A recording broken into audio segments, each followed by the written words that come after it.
We've been here for several years now. It was absolutely delightful. Always knew East Anglia. I grew up in Colchester. And Orford is just so magical. The light is always changing.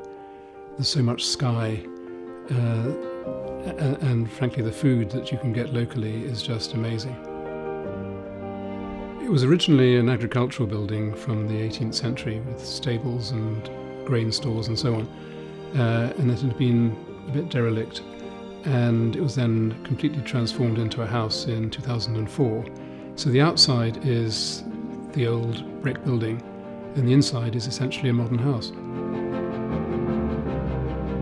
Our first winter here, it was lovely, but when the storms were blowing straight off the North Sea, we were getting very, very cold, and it was very drafty with the old windows, and so it was quite a priority to get the windows fixed. One day we were in Snape, and someone there we were chatting to recommended get in touch with Edward Burgess. So we did, and the rest is history. We now have new windows along that side of the house.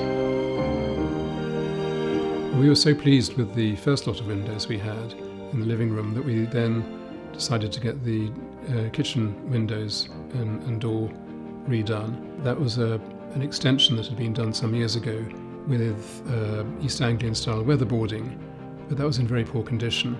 And it was great how not only did they do the doors and windows, but they redid the cladding and importantly the insulation behind it.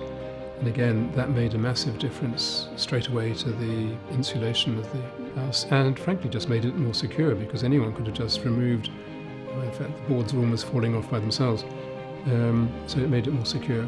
And then you've got the locking system on the doors with its bolts that go through at different places.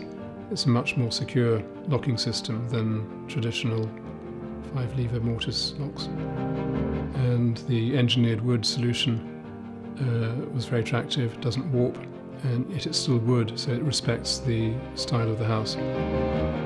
Choosing the colour of the windows is always a challenge because you need to get it right first time.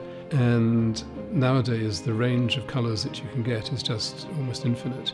And we looked through with Edward the range of colours. He made some suggestions. We had our own ideas, and the two came together very quickly, and then it was fine-tuning over quite which code-numbered paint was the right colour.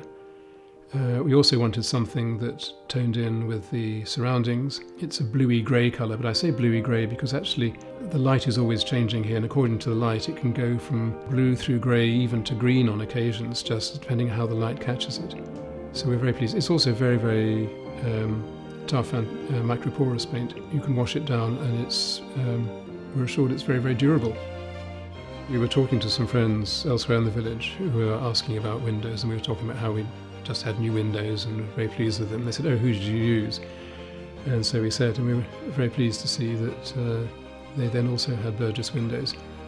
And they were also very pleased with them, so that's good news.